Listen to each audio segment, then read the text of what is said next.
February 15th, 1898.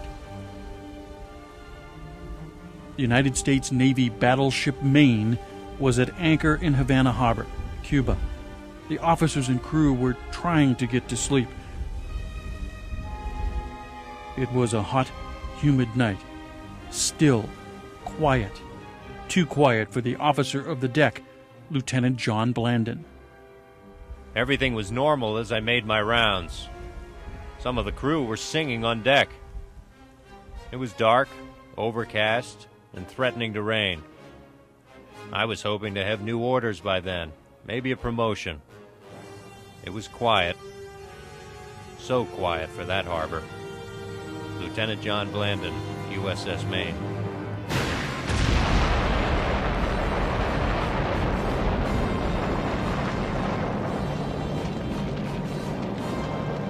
The American people were shocked by what happened to the battleship Maine with a tremendous loss of life. This was the greatest naval disaster in our nation's history up until Pearl Harbor. I think the Spanish-American War really is a turning point, a watershed, if you will, in American history. America put the divisive Civil War behind it, and the newly united country moved to the first rank of nations.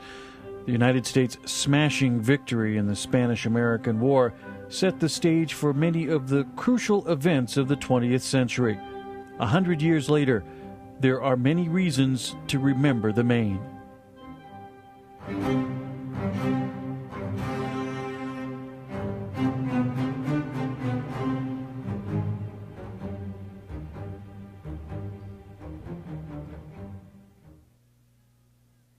Extra, extra, read all about it. Maine sunk in Havana Harbor. Extra, extra, extra, read all about it. The Maine's long journey to Havana began more than a decade before that fateful February night. The U.S. Navy, the most powerful in the world at the end of the Civil War, had been neglected. The few ships left in the Navy were mostly old sailing ships, with a few ironclads like the famous Monitor of the Civil War. But to the world, the American Navy was that of a minor power. The United States Navy, while it had steam-propelled warships, still kept all the full masts, yards, rigging, sails on them. They were still using the old breech-loading cannons that had been used in the Civil War. In fact, when American ships made port calls over in Europe, local people came on board them as though they were visiting some kind of maritime museum. Chester A. Arthur began this process in his first annual address in 1881, where he said that he couldn't urge more strongly the absolute need for a revitalized Navy, that the security and honor and economy of the nation required it. Technical developments in the late 19th century, as far as naval architecture and naval armaments and so on, were really rolling. I mean, it was a slower pace, but equivalent of the feedback from the space race. A lot of new technical innovations, new ideas, new machineries, new ways of doing things. One of the big things changed in building of the Maine was using electricity. I mean, electricity was not a commodity back then. You can't, it's kind of hard to conceive of that, but it wasn't. They had a generator and they made electricity, and that was, a very great step forward. That's what NASA tries to sell today, the civilian benefits to the NASA program. But with the Maine, there really were civilian benefits. And the state of Maine saw benefits from the naval arms buildup of the 1890s. As the battleship Maine was under construction at the Brooklyn Navy Yard in New York, a shipyard in Maine built its first steel warships for the Navy. That company was called the Bath Iron Works. Two of its vessels were successes, the gunboats Machias and Castine, but the ram ship Katahdin was not. Oh, the Katahdin couldn't catch anything. It was simply an iron pachyderm that cost too much money and could not accomplish what it was designed to do. When people think of battleship, now, they think of World War II type battleships, the Iowa class or North Carolina, huge ships. Maine wasn't a huge ship. No, she was a second-class battleship by the time she even went into the fleet. And it was at that point that, I'd say, the developments in naval armaments were going so fast. While naval technology was improving, the Maine was evolving. She came off the drawing board as an armored cruiser, designed to have sails as well as steam power. But with better weapons and improved machinery, she became a battleship. But a series of mishaps led some sailors to brand the Maine as a hoodoo ship, Navy slang for a ship with bad luck. Early on at the construction site, the New York Navy Yard, the hull of the Maine somehow caught fire and she burned. It was a significant throwback for the whole project. On the launch date, as Miss Wilmerding broke the champagne bottle on the Bimsall line of the Maine, a photograph was taken at that exact moment, and she broke the bottle on the line number 13, which was not a very good sign either. The ship's reputation was not helped by a near collision on the Hudson River in New York, nor by the loss of 3 crewmen at sea. Man overboard! Man overboard! What happened? Hey, we got men in the water! Where? Get a line, quick! Get the captain! Man overboard! All engines stop. Away the boat. Clear the deck, clear the deck! There they are! 2 men were rescued from the raging sea, but 3 were dead. The first casualties aboard the battleship Maine. Sailors are notoriously superstitious individuals. Some of the earlier unlucky events that occurred to the ship happened to all ships to a lesser or greater degree. I think where the Maine shows itself to be particularly unlucky, if you will, is in her explosion in Havana Harbor. McKinley called for volunteers, then I got my gun. First Spaniard I saw coming, I dropped my gun and run. It was all about that battleship of Maine. While some of the sailors on the Maine were concerned about the ship, there was also growing concern with the storm clouds of war gathering over Cuba. There were concentration camps, and people were dying of malnutrition, maltreatment, poor hygiene, and so on in these reconcentrados that they were doing down there. There were atrocities on both sides. Civilians were being blown up by rebels, and villagers were being slaughtered by government troops. Spanish General Valeriano Weyler's policies as Governor General of Cuba outraged many Americans, and the newspapers branded him the Butcher, as Spanish troops killed rebels as well as women and children. The papers published stories and drawings of the alleged atrocities. Some were true, some were total fabrications. He was a very professional military man, and he was ordered to put an end to the insurrection. And he did it in a very brutal but a very military way.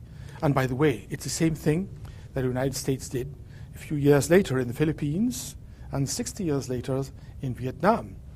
Whether that policy indeed was effective, it certainly was brutal, very cruel to the Cuban peasants who were starved, literally, in these concentration camps.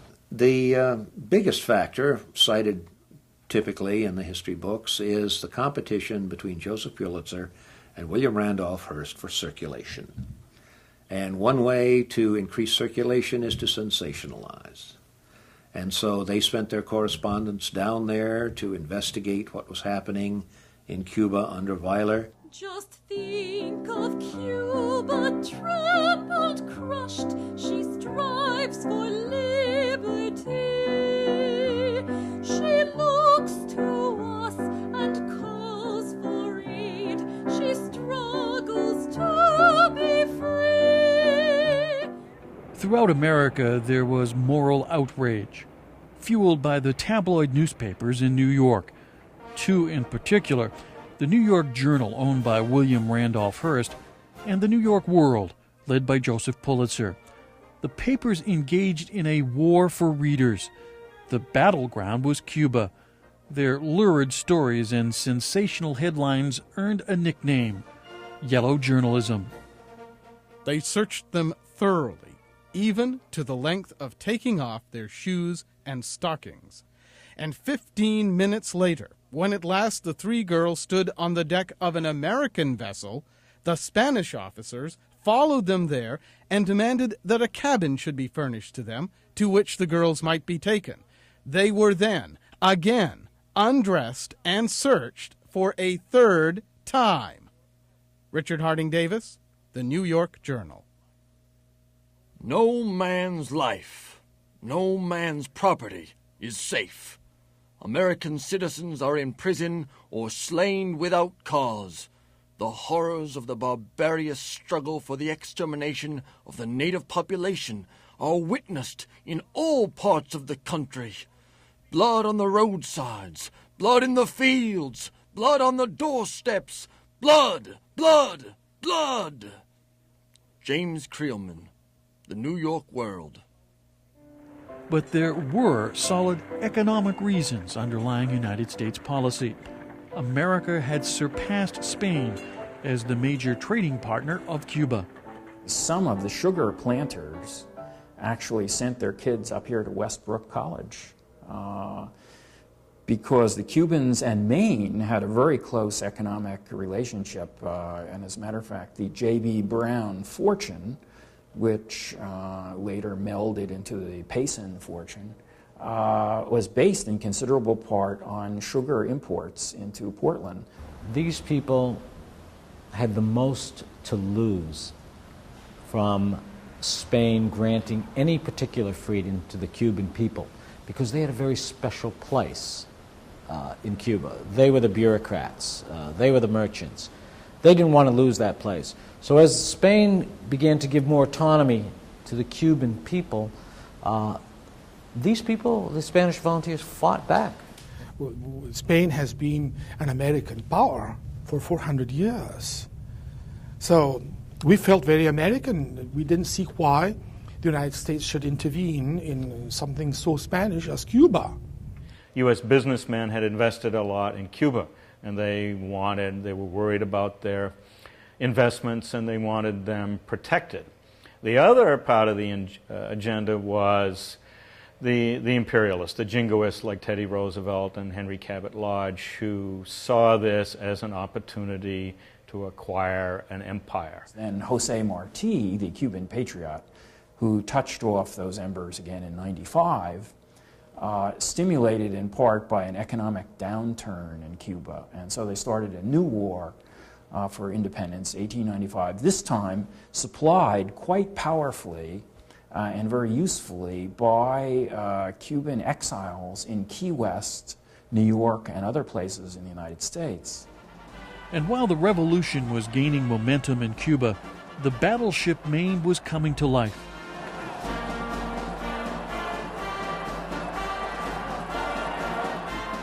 At the Brooklyn Navy Yard, the Maine was finally commissioned 7 years after her keel was laid.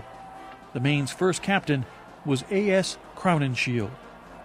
I have been commanded by the Secretary of the Navy to take command of the U.S. steel-armored cruiser Maine, first rate. Captain A.S. Crowninshield.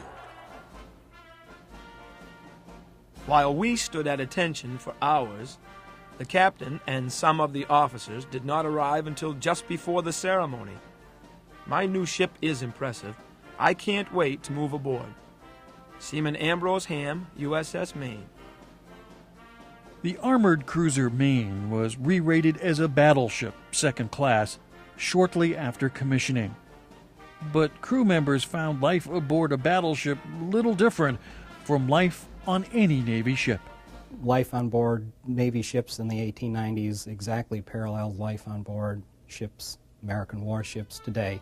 It was rather boring, long periods of nothing to do but talk to people, do little projects, write letters, read, punctuated by drills. You had a caste system I imagine you still do on board ships. I mean, the officers had mess, whatever you called it there, but they had linens and they had china dishes. You had to have cleaning duty, which on a coal-fired battleship was almost all the time, because you had coal smoke everywhere, you had coal dust everywhere. Space aboard the warships of the 1890s was at a premium. Oftentimes, sailors had to use one area of the ship for more than one function.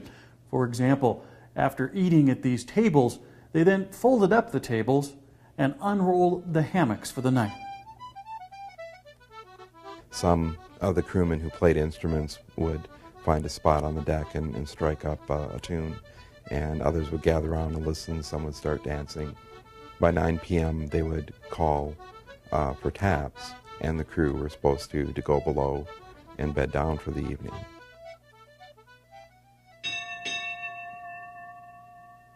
One of the first assignments for the warship was to visit her namesake state. Arriving in Casco Bay in late November of 1895, officers speculated on what the state of Maine's gift to the ship would be. Several hoped Maine would follow the lead of San Francisco, which had presented a splendid silver punch bowl with goblets to that cruiser. Surely, with Maine estate, the gift would be grander. But Maine was then dry, a prohibition state. The silver service presented to the ship was a soup tureen with matching vegetable dishes. The governor and the mayor presented the gift at City Hall. It was quite a formal affair. The silver service is handsomely ornamented with silver pine cones and needles. Captain A.S. Crowninshield. I did not much care for the port. I went ashore once, but I did not enjoy the liberty, as it snowed most of the time. Seaman Ambrose Ham. The next time Ham and the Maine visited the state, the weather was much warmer. In August of 1897, the battleship visited both Portland and Bar Harbor.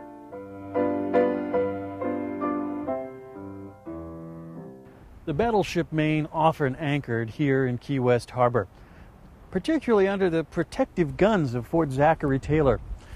But the crew loved Key West for more than the protection of the fort.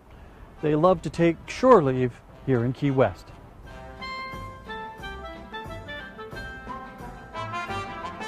The Navy has been here in Key West for 175 years, and I'm sure they have been entertained on shore for 175 years. But these men had a special affinity, the men on the Maine had a special affinity with the people of Key West. They were very well received.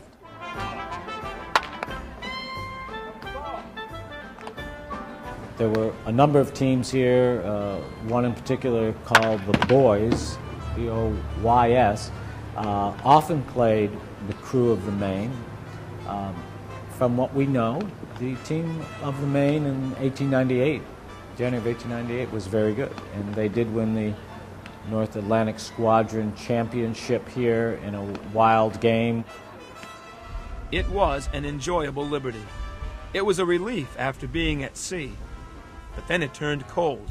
One day we wore overcoats, and it is a strange thing to wear overcoats in Key West. Seaman Ambrose Ham. And the newspapers, sent correspondence down, and again, oftentimes, well, at least sensationalized if they didn't manufacture the news, and created a great interest and, I think, true, sincere sympathy on behalf of the American public for the Cubans and their situation. The media played up the idea of Cuban insurgents struggling for freedom, and the media played up the cruelty of the Spanish regime, the image in the black hat, of the treacherous Spaniard. This is, became a kind of icon that one would see everywhere. There were many anti-American demonstrations at what seemed to be a grasping, greedy, deliberate intention to capture the last remnants of the Spanish Empire. Those pushing for war often called Jingos, found a powerful ally in Theodore Roosevelt, Under-Secretary of the Navy, later war hero and President of the United States. Soon after I began work as Assistant Secretary of the Navy, I became convinced that the war would come. The revolt in Cuba had dragged its weary length until the conditions on the island had become so dreadful as to be a standing disgrace to us for permitting them to exist. Theodore Roosevelt. At about the time Teddy Roosevelt went to the Navy Department, Charles Dwight Sigsbee took over as the Maine's second and last captain. Usually commands were strictly determined by seniority, but Sigsbee's reputation was so outstanding he was promoted over several other officers. I had worked out a code with General Lee, our consul in Havana. If he sent a telegram that included the phrase $2, that would mean we were needed. I ordered the boilers fired and the ship made ready. I ordered a gun fired to recall the crew from Key West. Captain Charles Sigsbee, USS Maine. That was a signal. Quick, back to the ship. Just drop everything. Let's go. Come on. Hurry! The Maine weighed anchor January 23, 1898, never to return to Key West. The ship went west to Tortugas and joined the rest of the North Atlantic Squadron. And then, less than a day later, orders were received on board the Maine. She was to sail to Havana. Her mission, protect American lives and property. The Maine arrived in Havana on the 25th of January. As she approached the north coast of Cuba, the Havana area, Captain Sigsbee actually slowed the Maine down. He wasn't going to steam into the harbor. He had all the flags flying, all of his men on deck in their best uniforms. A large number of men were hidden in the gun turrets, ready for any danger. When orders were received to proceed to Havana, we saw that all guns were in good order, cylinders filled, shot and shell out, and the decks almost cleared for action. Everything was ready for business. Seaman Frank Andrews. They were very worried. Everybody, in a hidden way, they had every sailor at a defense post. They didn't know whether they were going to be shot at or welcomed. I could have taken the ship in myself, but I knew the Spanish disliked the refusal of a pilot.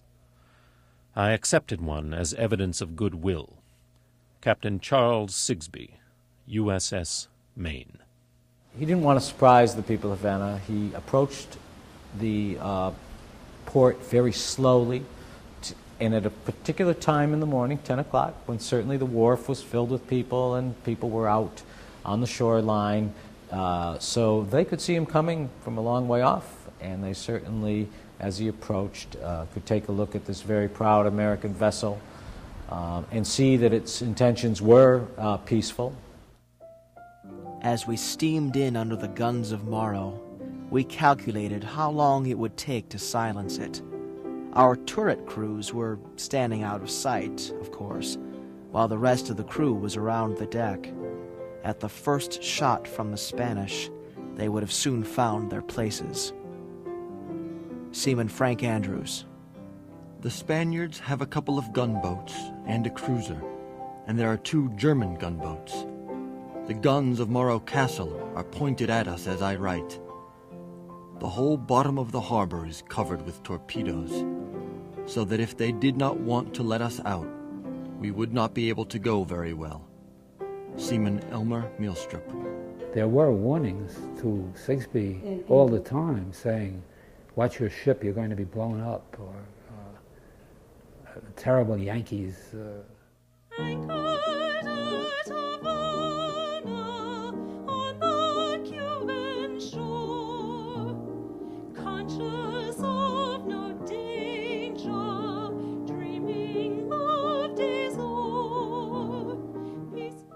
While some were concerned the Maine might be in a trap, Lieutenant John Blandon wrote a very different letter to his wife. My dearest, everything is quiet here, and no trouble is looked for. The ship is to go to New Orleans on the 15th for the Mardi Gras. Don't be worried by the newspapers, for we are all right. Lieutenant John Blandon. It was warm in Havana Harbor, and even though the rioting had ended, no crew members were allowed ashore. But the Maine received visitors, including Clara Barton, founder of the American Red Cross. She had come to Havana to help the sick and injured from the long-running revolution. Captain Sigsbee's launch courteously came for me. His officers received us. His crew, strong, ruddy, and bright, went through their drill for our entertainment. And the lunch at those polished tables, the glittering china and cut glass, with the social guests around, will remain ever in my memory as a vision of the Last Supper. Clara Barton. The crew and the officers got into a routine of cleaning and polishing and doing paperwork, getting ready to go to the Mardi Gras. But the Maine would not leave Havana Harbor for 14 years. The day the explosion occurred on 15th February 1898 was a routine working day for the ship. The crewmen went through their normal drills and cleaning and so forth throughout the day. The last picture of the Maine, a photograph taken about 4 o'clock in the afternoon, shows the Maine with canvas rolled down, and by evening, the men had been told, by 8 o'clock in the evening, the men had been told that the day was done.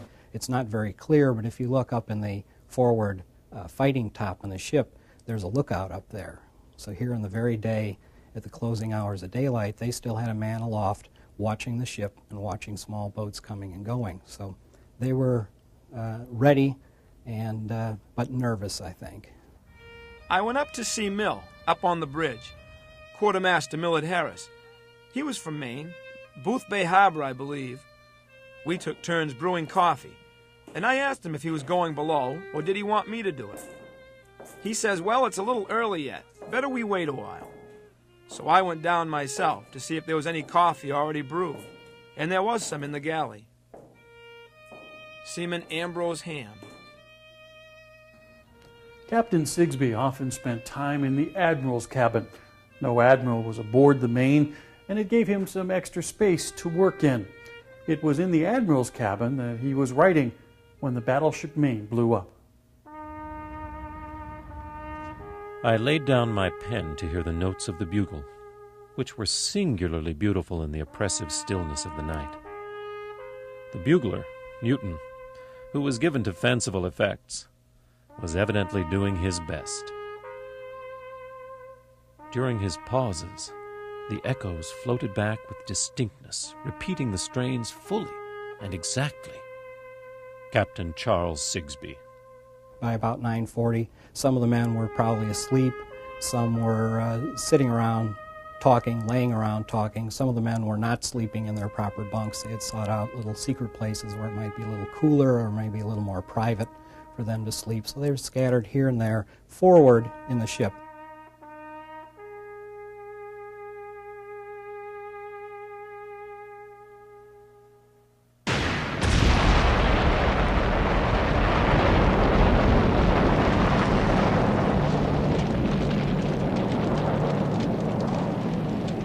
It was a bursting, rending, crashing roar of immense volume. I felt the whole ship tremble. The lights went out in my cabin, and I heard shouting outside. Help! Captain Charles Sigsbee. Fire! I can't see! Help! Oh my God! He's blowing up! I heard a sharp explosion, a perfect train of missiles of all descriptions, from huge pieces of cement to blocks of wood. Steel railings and fragments of gratings rained down around me. I was hit by a piece of cement, but I got to my feet. Lieutenant John Blandon. Come on, get on deck! Come on, move it! I can't see! Which way! Carry that sailor. Get him out of here. Many Americans were in Havana and heard the explosion and its aftermath. Clara Barton was in her hotel room, writing, when the blast reverberated across the bay.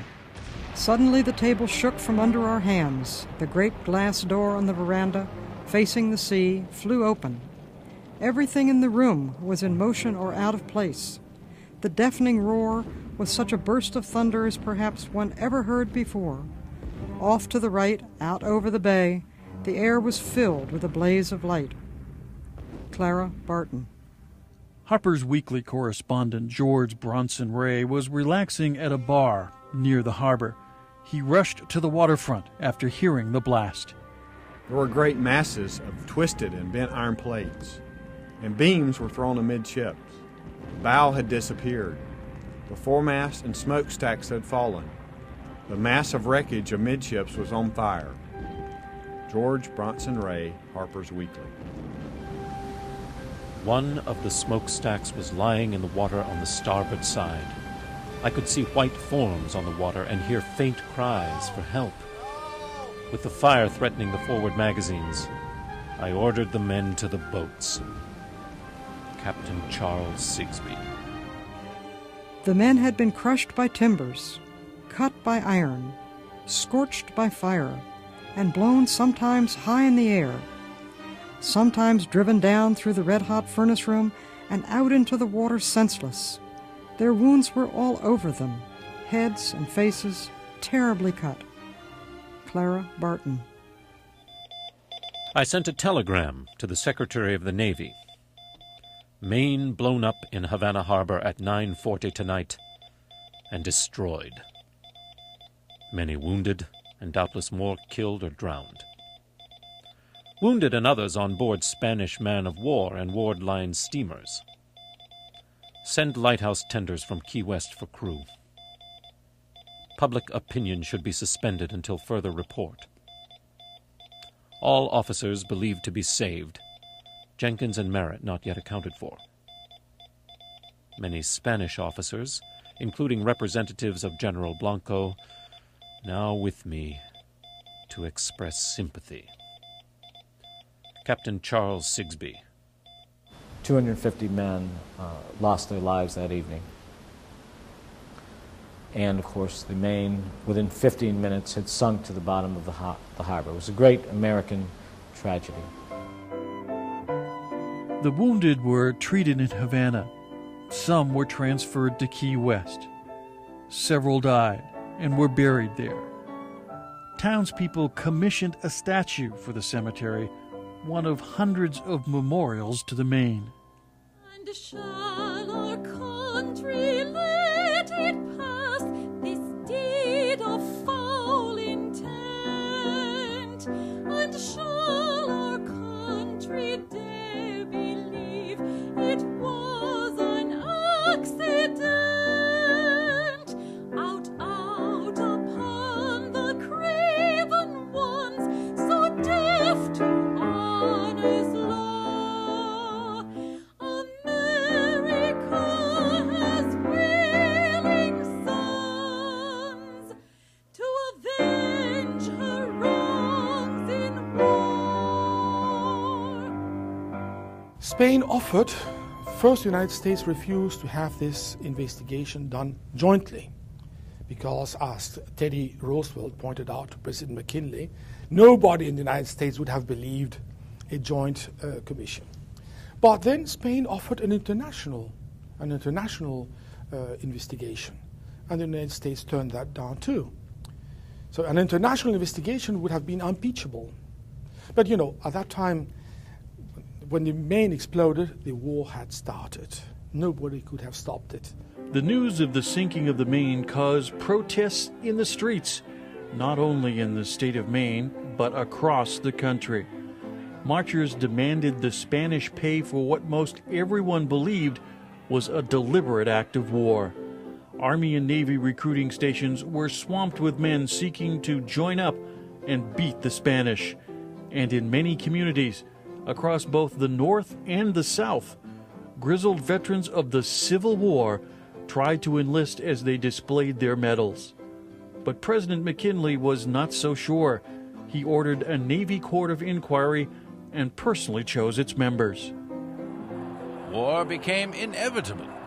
A number of peace-at-any-price men, of course, promptly assumed the position that she had blown herself up. But investigation showed that the explosion was from the outside. And, in any event, it would have been impossible to prevent war. Theodore Roosevelt. And war it was. Rose ye, my countrymen, rose. Let not his death be in vain. Strike down the cowardly fiends who slaughtered the crew of the Maine. Less than 2 months after the Maine blew up, the United States was at war with Spain. It was a short conflict, with the American Navy avenging the Maine by virtually destroying the Spanish fleet in battles off Cuba and in the Philippines. It was all about that battleship of Maine, at war with that great nation Spain. When I get back from Spain, I want to honor my name. It was all about that battleship of Maine. The mostly volunteer army defeated the Spaniards in Cuba and captured Puerto Rico with few casualties. Less than 6 months after the Maine was destroyed, the splendid little war was over.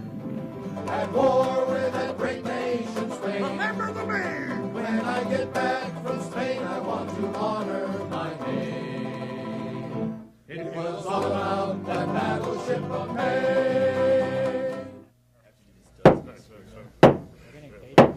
The court will come to order. The Naval Court of Inquiry took their job very seriously.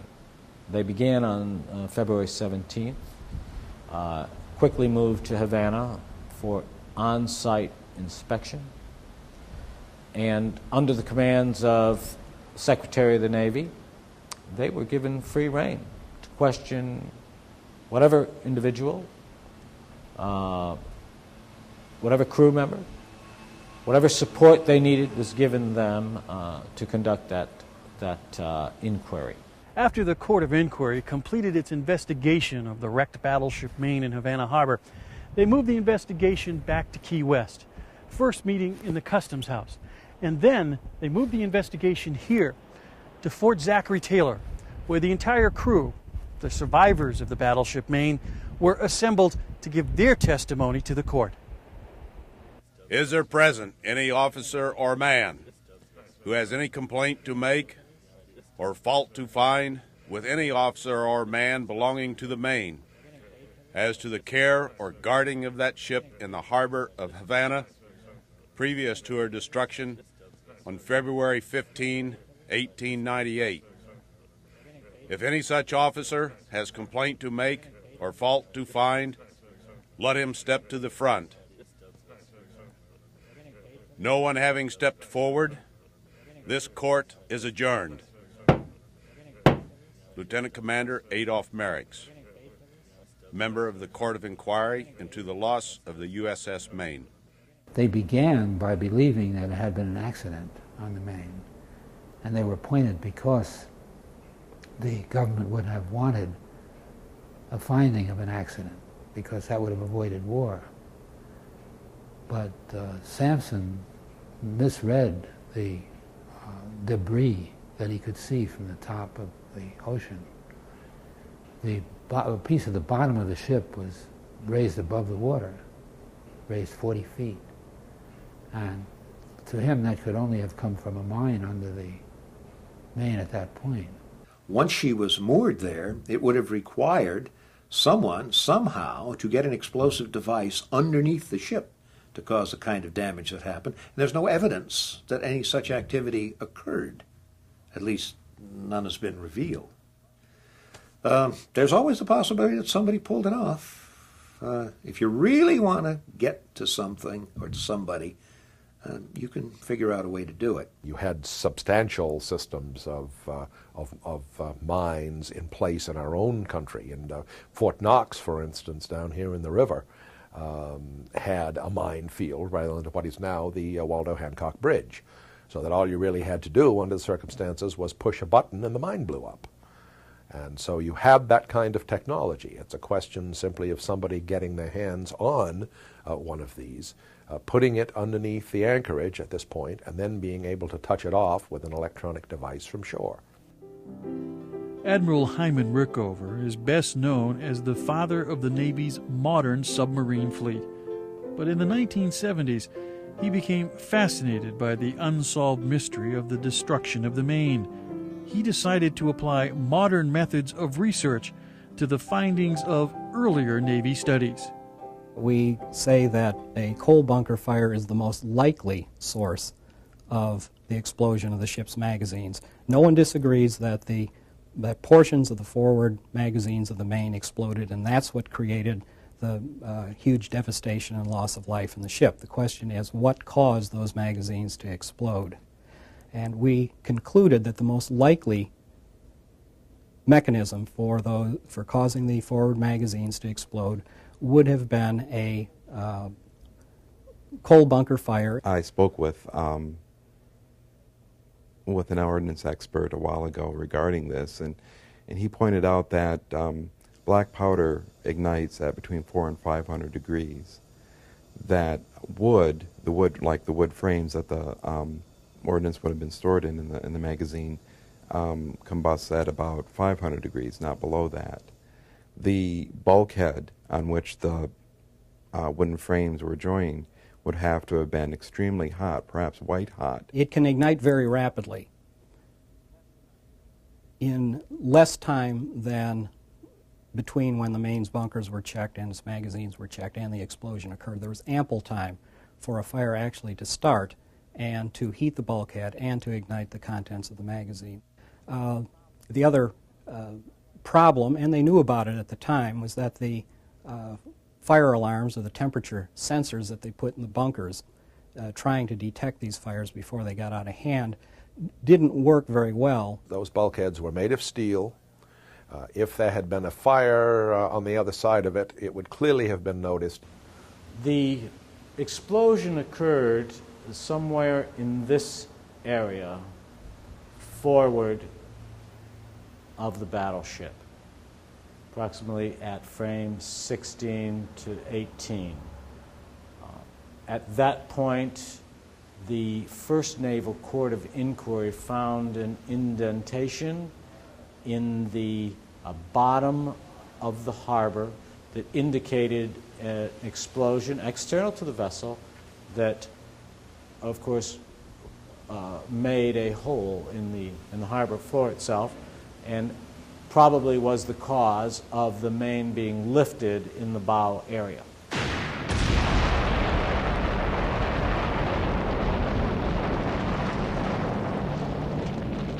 You know, as we have learned in the late 20th century, after we've studied airplane crashes like the one that went into Long Island Sound, these things are very complex, and you know, we probably will never know for sure. The mystery over what caused the Maine to blow up continues to this day. Was it a big mine or a small mine placed to scare the Americans? Was it a fire in a coal bunker? Was it sabotage? For every theory, there are arguments and facts that throw cold water on one explanation while not providing a clearer picture of why the Maine blew up in Havana Harbor. We have all these different views, but I don't think that we have really persuasive evidence, the final, absolutely irrefutable evidence that we're all looking for that would say, yes, it was a mine, yes, it was a fire in the coal bunker. I think it's sort of like TWA Flight 800, you know, where at the end we're left uncertain as to what happened. These theories will go on forever because nobody has been able to prove one thing or the other definitively. But I think what is very important in this centennial is to remember that it was not caused by the Spanish government. It was not a Spanish, Spain did not order the explosion of the Maine.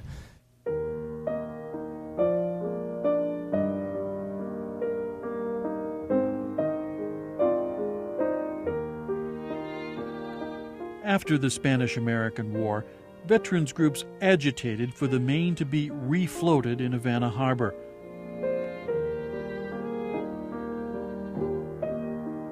It took a decade, but Congress responded with funds to raise the ship, again investigate the cause for its loss, and provide burial for those victims still entombed in the wreck.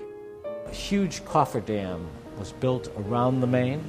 The water was pumped out from that cofferdam, exposing the vessel completely and the area around the Maine on the floor of the harbor. The inquiry board then went into the battleship, inspected all of the areas of that battleship. When the Vreeland people got the Maine dewatered and looked in it, they found that there was a hole in the ship, in the bottom of the ship, and that the edges of the hole were blown in. The hole they found that had the inward things was going into the magazine, so that you had a mine placed in exactly the right spot if you knew that there was a magazine there. It would be consonant with the facts to say that it was a Weilerite fanatic, not a military officer, who put the mine where it was and exploded. Does luck, does happenstance, does a lot of things have to do with this? Yes.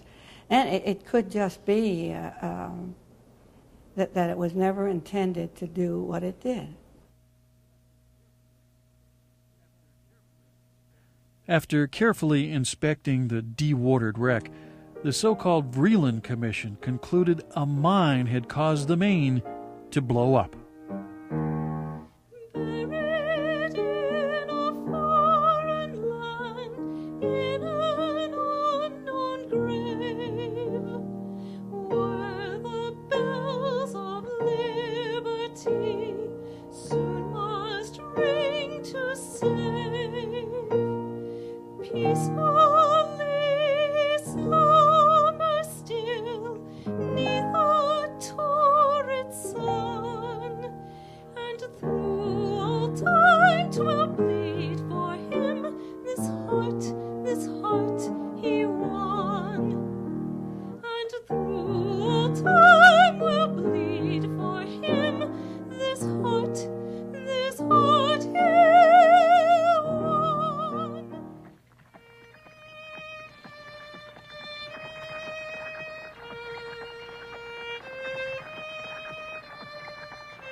While the last victims of the Maine were laid to rest at Arlington National Cemetery, hundreds of cities and towns and scores of veterans groups sought pieces of the ship, memorials to the Maine and her crew, in the hope that future generations would always remember the Maine.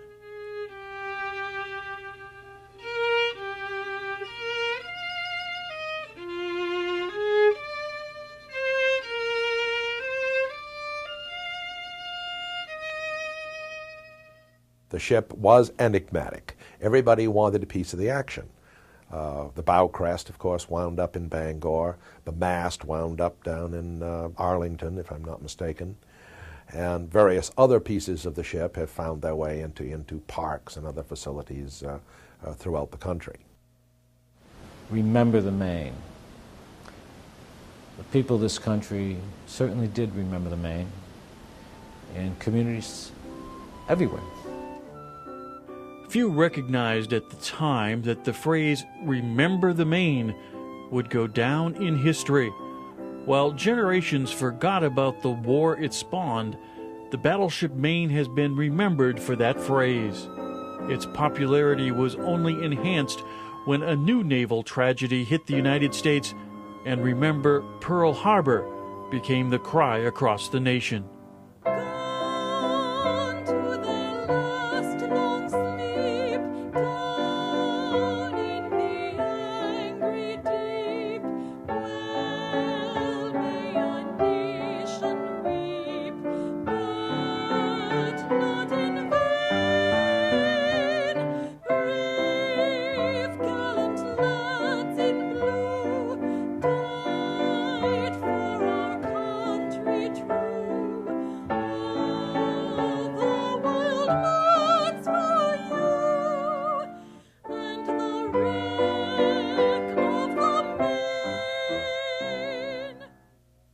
All this has gone into the past. Besides, the war, the Spanish defeat, started in Spain an extremely important movement of regeneration.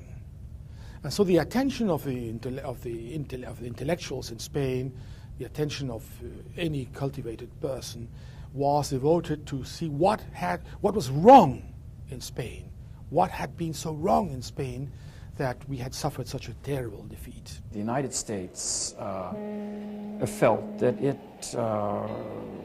basically that Cuba was ours. And that kind of mentality carried through the first half century of Cuba's so-called independence, and created as a backlash a nationalism which gave rise to Fidel Castro. Wow, America's come of age. We are now up there, we're playing hardball with the big boys. And from there, it was just a continuation of the growth of America's consciousness as not merely the manifest destiny in North America, protector of the Southern Hemisphere, but as a player in the great game of the world. It was the dastardly Spaniards that destroyed the Maine. Of that I am convinced and will remain convinced. If this country had not fought the Spanish War, all mankind would have been the loser. Like the new century, we were on our way to a new America. Theodore Roosevelt. Spain was no longer a world power, and the United States, despite opposition of many, had become a major world power, with possessions from Puerto Rico to the Philippines.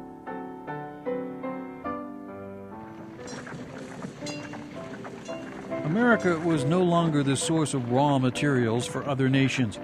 It was the producer of steel and consumer products shipped around the world. It was a nation to be reckoned with, a future superpower. And the turning point was the Spanish-American War, a war sparked by the destruction of the battleship Maine.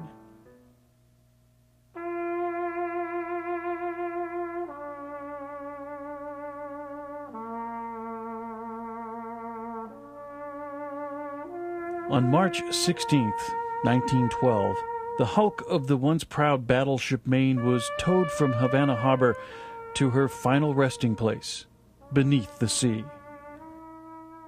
It fell to me to pilot the Maine on her last voyage. When I got aboard, I looked across the desolate deck, and there rose in my mind a picture of it bristling with cannon and crowded with strong sailormen. I never felt so much like crying in my life. As we went through the entrance, there were people everywhere ashore. The port was the harbour, whose whole population seemed to be thronging the roofs and sea walls.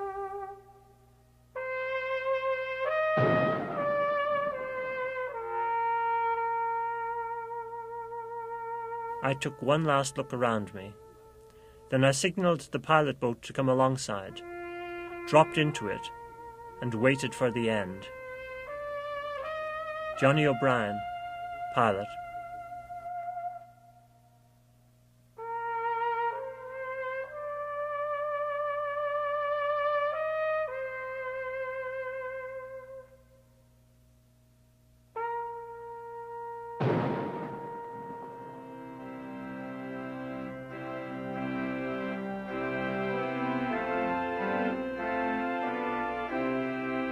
She floats, desolate, but flying her national ensign above the rusted hull.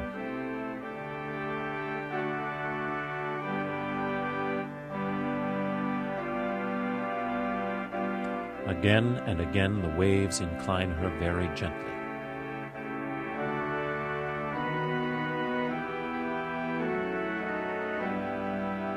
Thus, she bows to her fate.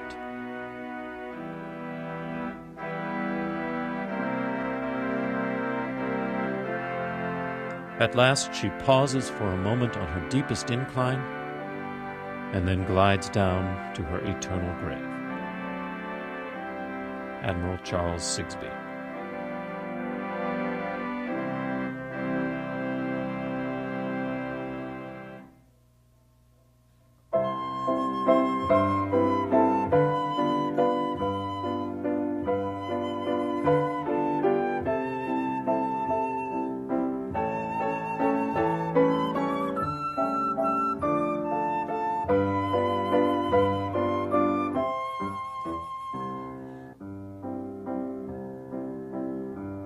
What cries of horror rend the air for help when none may save, and many a gallant sailor lad has found the watery grave. In one brief moment has been born a world of care and pain, and broken hearts at home must mourn the martyrs of the Maine. Gone to their last long sleep down in the angry deep. Well may a nation weep, but